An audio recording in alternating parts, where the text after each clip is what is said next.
Oi, parte B, item B da parte 1, ainda na literatura científica sobre os problemas do sonho. Estamos no item B, o material onírico, a memória no sonho. Esse capítulo, esse trecho é muito interessante, é muito legal. Ele vai falar sobre como é que a memória estranhamente opera no momento do sonho. Primeiro ele começa dizendo que é muito difícil você fazer essa relação, porque precisa de esforço, né, para você lembrar do sonho. E muitas vezes esse sonho se oculta por algum motivo e vai ser lembrado só depois. Ele cita 3 elementos. Ele gosta disso, né? De estabelecer essas marcas. Cita 3 elementos interessantes na relação sonho e memória. Primeiro é o material que a gente acredita não ter vivido e que aparece em sonho. E a gente vai depois se dar conta de que, não, de fato a gente viveu aquilo, de fato a gente teve contato com aquilo, e ele vai chamar isso de sonho hipermnésico, né? Então ele dá exemplo de uma pessoa que se depara com sonha com uma palavra, né, com o nome de uma planta, e acha que nunca tinha visto aquilo na vida. E quando vai contar para uma pessoa sobre aquele nome que ele sonhou, a pessoa diz: não, mas isso existe, isso é real. Então o sonhador fica perturbado, porque como assim eu sonhei com uma coisa que eu não sabia que existia, né? E aí anos depois ele vai descobrir que ele teve sim contato com esse nome, o nome dessa planta, ele escreveu o nome dessa planta em uma situação e esqueceu que tinha escrito, né? E aí quando ele sonha com o nome da planta, ele acredita que ele teve uma iluminação, uma visão, etc, né? Então, os sonhos hipermnésicos, que é a maneira como Freud diz aqui, chama aqui no texto, podem trazer partes não reconhecidas sobre fatos que nós vivemos, mas não lembramos, né? Isso é, eles trazem conteúdos da vida de vigília que não são lembrados, né? E aí depois ele vai tratar desse esquecimento com um apuro um pouco mais interessante, né? Mas tem um momento aqui que eu acho central, assim, no início, para um início, né? Talvez o primeiro grande momento aqui da teoria freudiana, quando ele vai dizer que acredito que todos os que ocupam de sonhos terão que reconhecer como um fenômeno bastante comum o fato do sonho prestar testemunho de conhecimentos e memórias que a pessoa acordada presume não possuir. Ou seja, todo mundo que estuda sonho tem que reconhecer que as pessoas sonham com coisas que, quando estão acordadas, elas acham que não conhecem, não sabem, não tiveram contato, né? Nos trabalhos psicanalíticos com pessoas nervosas, dos quais tratarei mais adiante, sou capaz várias vezes por semana de provar aos pacientes, a partir de seus sonhos, que eles realmente conhecem muito bem citações, palavras obscenas, etc., e que as empregam no sonho, embora as tenham esquecido na vida de vigília. Então, acho que aqui é um primeiro esboço de do que depois ele vai elaborar com uma cisão, né, do sujeito. Então, ele prova né, nos tratamentos que ele faz, ele aqui já chama dos trabalhos psicanalíticos com pessoas nervosas, ele prova para os pacientes que os pacientes sim conhecem várias coisas que eles dizem não conhecer, né?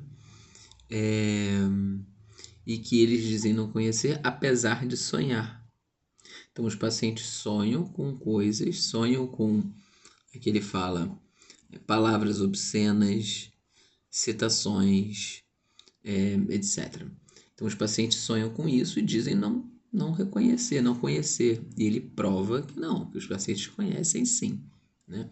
Então ele já está aí fazendo uma pincelada do que é, do que depois ele vai teorizar melhor sobre a cisão do eu e sobre o trabalho da psicanálise, né?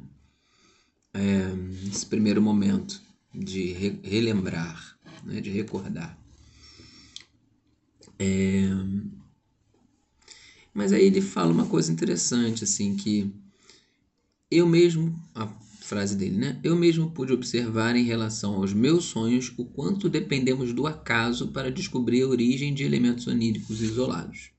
Isso quer dizer o quê? Que tem que ter sorte. Às vezes você não acha de onde veio aquele conteúdo com o qual você sonhou, né? Precisa um pouco de sorte. Nem sempre é possível você fazer essa descoberta, né?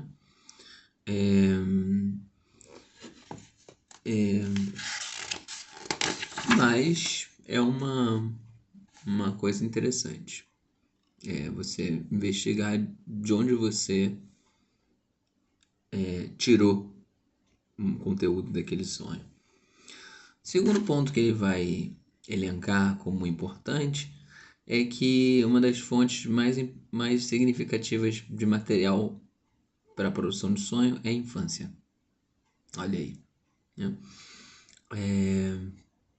Ele vai citar o Hildebrand, dizendo que a maneira expressa, às vezes o sonho traz fielmente de volta, com espantosa capacidade de reprodução, acontecimentos distantes e mesmo esquecidos de épocas mais remotas. E o sonho é interessante, porque o sonho acaba tendo uma função de nos lembrar de alguma coisa, né? Não é que seja o propósito dele, nos lembrar de algo. Não, eu particularmente não acho que o sonho tenha um propósito, tenha uma função. Mas nós, por meio do sonho, acabamos nos lembrando de algumas coisas. Terceiro ato dele aqui, antes disso, desculpa, ele conta um sonho dele, em que ele sonha com um professor do ginásio. Só que o rosto dele está com as feições de uma outra pessoa, de um médico.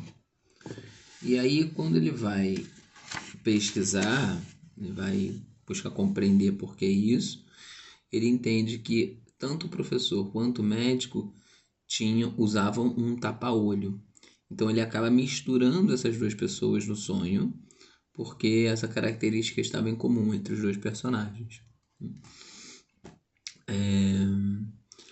Evidente que os elementos mais recentes também se ficam presentes, mas é interessante que muitos dos estudiosos dizem que só vem para o sonho aquele conteúdo que durante a vida de vigília já perdeu um pouco de valor, né? Aquilo que não está sendo muito elaborado enquanto você está acordado. Então, isso é a terceira e último ponto central dessa parte B, que é o sonho brinca, né, com a importância das coisas. Então, o indiferente, o insignificante, aquilo que é corriqueiro pra gente, aparece no sonho, né? Ele vai citar aqui onde está. Bom, ele diz: é estranho que o falecimento de um familiar, um fato abalador, cujas impressões dormimos mais tarde, permanece apagado de nossa memória, até que o primeiro momento de vigília permite seu retorno com forma desoladora. Em compensação, a verruga na testa de um estranho que passou por nós, olha que interessante, e no qual não pensamos mais um instante sequer depois de deixarmos para trás, desempenha um papel no nosso sonho. Então, o sonho tem a sua valoração própria, né? As miudezas do material onírico pertencem ao mundo dos sonhos. Isso ele vai, por meio disso, ele vai dizer: nada que passa pela mente se perde, né? Tudo vai ganhar algum lugar, algum espaço, tudo vai estar preservado em algum lugar. Toda impressão, mesmo que mais insignificante, deixa um traço inalterável, indefinitivamente suscetível de vir à luz outra vez. Então, esses são os 3 itens importantes da relação memória e sonho. Primeiro, que o sonho usa materiais esquecidos, que apenas com alguma sorte a gente consegue reaver a origem desses materiais, né? Segundo, que a infância é fonte de muito material para a produção do sonho, né? E que nós podemos muitas vezes fazer misturas, fazer amálgamas, né? De acordo com características, com funções de personagens, de lugares, né? E em terceiro, o sonho é estranho, porque ele traz coisas que não têm valor aparentemente algum na vida de vigília, né? Grandes acontecimentos não servem de nada e coisas corriqueiras aparecem ou parecem enormes, tá bom? Mais um trechinho vencido desse livro. Próximo, estímulos e fontes do sonho. Até a próxima.